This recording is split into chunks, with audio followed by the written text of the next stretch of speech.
As Moscow lays out fresh demands for talks with Washington, no NATO for Ukraine, and Russian territories claimed, questions arise about its true intentions. Is this a step toward ending the war, a surrender for Ukraine, or a clever strategy to reshape global power dynamics? This and many more will be explored in today's Flash News. Good afternoon and welcome. I am Tabitha Ako. Let's begin.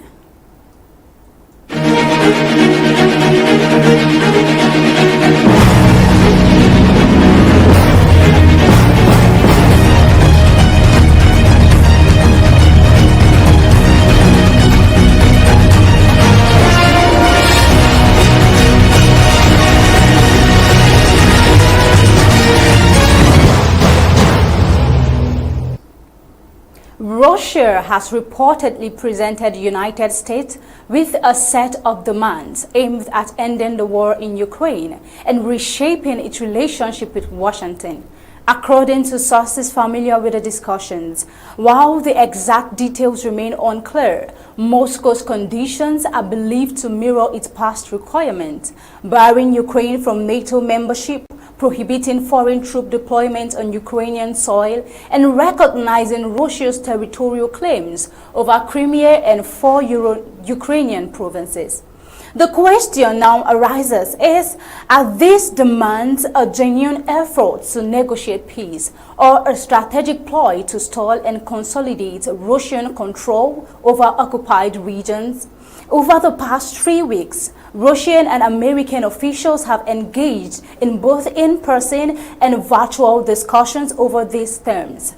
Moscow's approach appears consistent with its long-standing grievances against NATO's eastward expansion, which the Kremlin has repeatedly framed as the root cause of the conflict.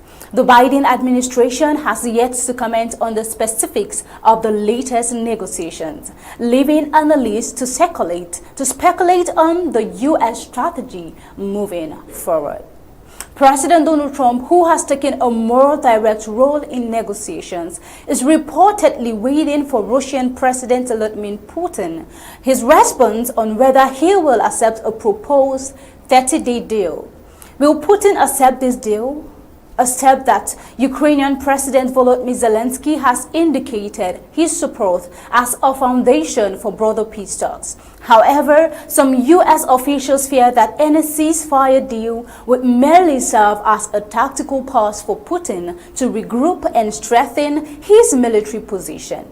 This fear is not unfounded. Russia has previously used ceasefires to reorganize its forces and prepare for renewed offensives. Could this proposed deal be another opportunity for Russia to exploit diplomatic efforts while advancing its military objectives? Meanwhile, discussions in Saudi Arabia between U.S. and Ukrainian officials have been described as constructive, with Zelensky emphasizing that any ceasefire must be leveraged to secure a lasting peace agreement.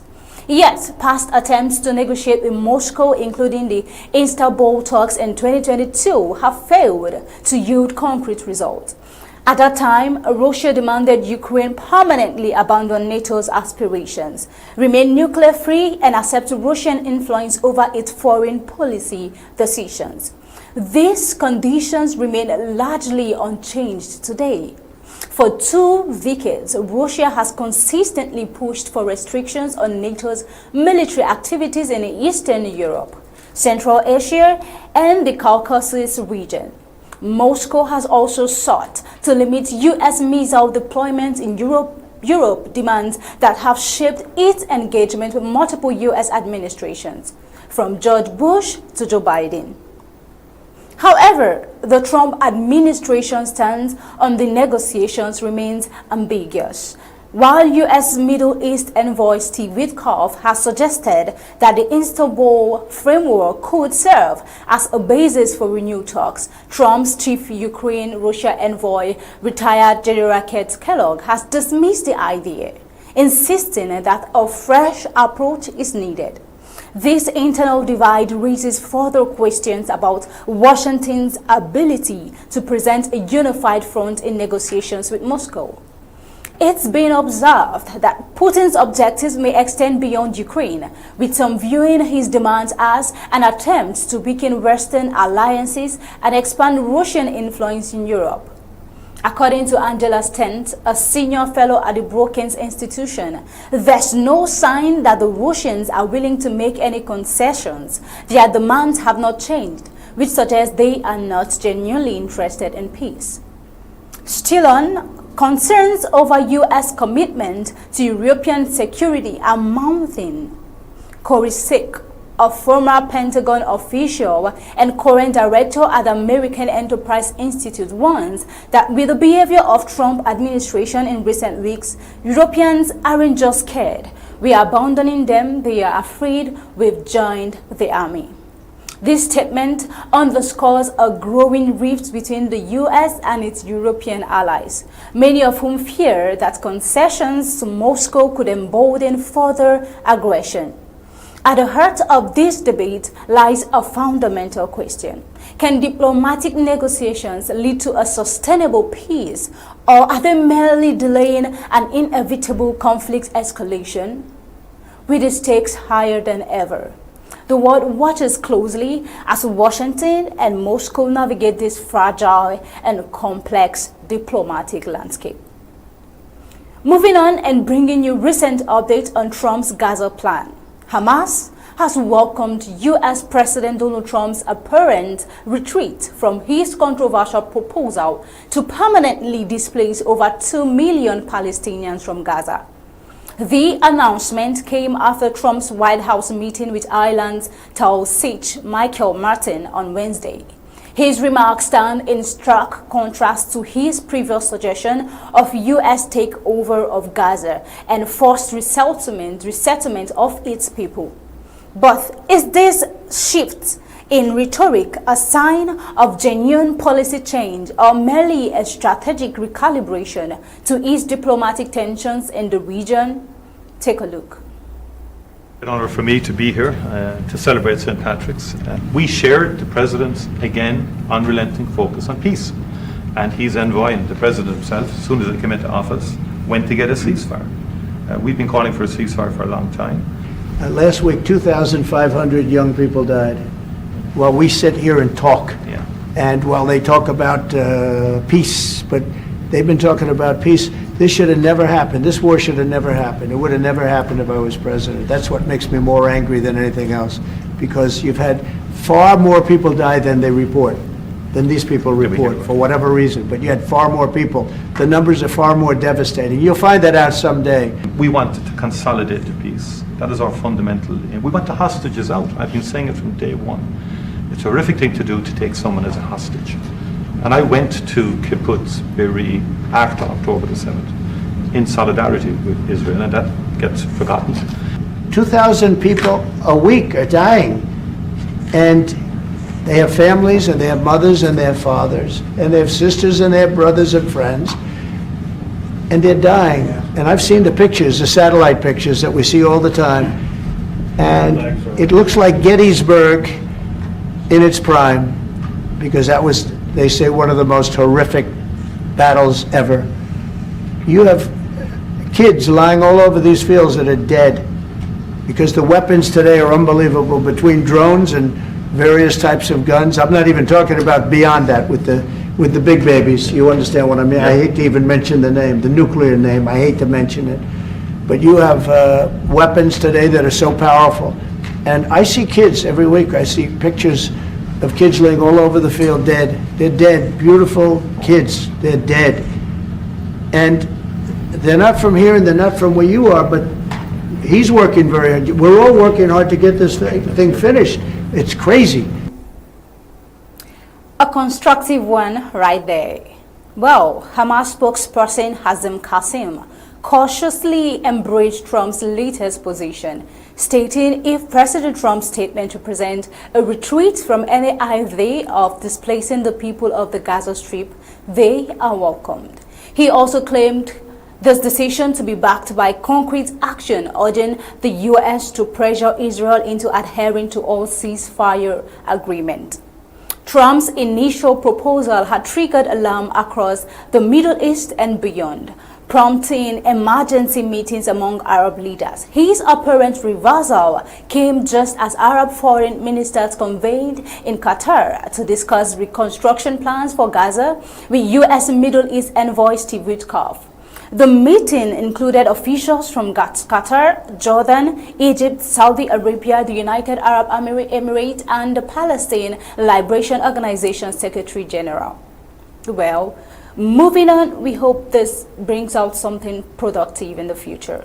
According to a statement from Qatar's Ministry of Foreign Affairs, the ministers discussed implementing the Gaza reconstruction plan, which had been approved during the Arab League summit in Cairo on March 4, 2025. They also agreed with the U.S. envoy to continue consultations and coordination on this plan as a basis for the reconstruction efforts in Gaza.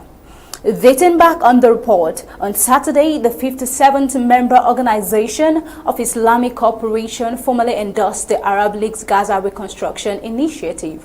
Spearheaded by Egypt, the plan envisions rebuilding the territory under the administration of the Palestinian Authority, an alternative to Trump's initial proposal of a U.S.-led intervention.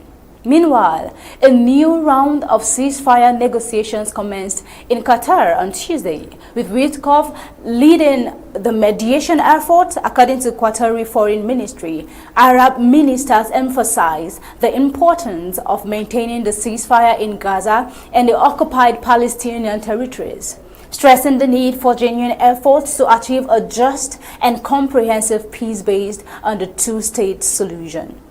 Interestingly, for the first time in decades, direct talks between Hamas and U.S. officials have taken place, breaking Washington's long-standing policy of non-engagement with the group. Tahir al-Nunno, a senior political advisor to Hamas, confirmed that negotiations in Doha with U.S. hosted negotiator Adam Bolher focused on the release of an American-Israeli dual national held in Gaza. The talks also addressed the phased implementation of the ceasefire agreement between Hamas and Israel aimed at ending the war. Simultaneously, Hamas representatives met with Egyptian mediators and reiterated their commitment to negotiating the next phase of the ceasefire with Israel. Israeli negotiators also arrived in Doha on Monday for further discussions. However, despite this diplomatic effort, the first 42-day phase of the ceasefire deal expired earlier this month without Israel's agreement on subsequent stages aimed at securing a lasting resolution. Following the ceasefire's collapse, Israel imposed a complete blockade on Gaza, now in its 12th day. The restrictions have prevented the entry of essential supplies such as food, fuel, and medicine, raising global concerns over what some describe as collective punishment. Human rights organizations and international observers have also accused Israel of weaponizing humanitarian aid to exert pressure on Hamas, further exacerbating Gaza's humanitarian crisis. As the region grapples with heightened tensions and an uncertain future, a critical question: can diplomatic efforts lead to a sustainable resolution, or is Gaza doomed to remain a flashpoint in the perpetual cycle of conflict? Think about that. In a horrible scene, here another global news. Dozens of hostages fled from a harrowing train hijacking in southwestern Pakistan arrived in Quetta on Monday, marking the end of a brutal 24-hour standoff between separatist militants and security forces. The Pakistani military confirmed that all 33 attackers were killed in an operation to retake the Jafar Express, but at a steep cost, 21 hostages and 4 security personnel also lost their lives, so said. The brazen assault claimed by the Baluch Liberation Army targeted the train as it traveled from Quetta to Peshawar. Heavily armed insurgents bombed the tracks and opened fire indiscriminately before taking control of the train and its 440 passengers. Given the scale and planning behind the attack, what does this indicate about the evolving threat posed by separatist movement in Pakistan? Passengers recounted the horror of being systematically sorted based on their regional origin. Survivors described how militants sought out military personnel and executed them on the spot. While stranded in remote mountainous terrain, the hostages endured their ordeal with limited access to food and water. Mohammed Tanvir, another passenger, said they survived only on water as they waited for the military to intervene. In a dramatic escape story, a train driver Amjad recounted how he dropped to the engine floor and played dead for 27 hours to avoid execution. The terrorists breached the train by smashing windows, but they mistakenly believed we were dead. In a rescue mission, the Pakistani military deployed hundreds of troops, special forces, and military helicopters. The decisive assault ended the crisis, but not before the BLA issued a chilling ultimatum threatening to kill hostages unless authorities release Baloch political prisoners and missing persons and the group claims were forcibly disappeared by the military. More on the news. The BLA has long waged an armed insurgency against the Pakistani state, accusing the government of exploiting Balochistan's vast mineral wealth, while denying the region its fair share of economic benefit. The group has carried out numerous attacks in the past, but the scale and brazenness of this train hijacking suggests a heightened level of operational capability and audacity. Well, this catastrophic incident raises urgent questions about Pakistan's counter-insurgency strategy and the effectiveness of military operations in the region. While Prime Minister Shehbaz Sharif condemned the attack, stating that such cowardly acts will not shake Pakistan's resolve for peace, there is growing concern that military action alone may not be enough to curb the insurgency. Well, will the government pursue a more comprehensive approach, including political dialogue and economic reforms, to address the root causes fueling the Baloch insurgency? As Pakistan grapples with security challenges on multiple fronts, including rising tensions with Afghanistan and India, the attack on the Jafar Express serves as a grim reminder of the volatile situation in Balochistan. With insurgent groups becoming bolder, how will Islamabad balance military action with political engagement to prevent further bloodshed? Think about that, really. Bringing you to the climax of this report today, with armed militants striking at the heart of Pakistan's rail network, Balochistan seems to be spiraling out of control, while deadly explosions fears are talking of a broader conflict. Until next time, this is where we'll be drawing the curtain on today's Flash News. Remember, we're bringing you untold stories detailing reports from the home front. At the top of the hour, 8 p.m. Until then, do have a pleasant day and stay safe.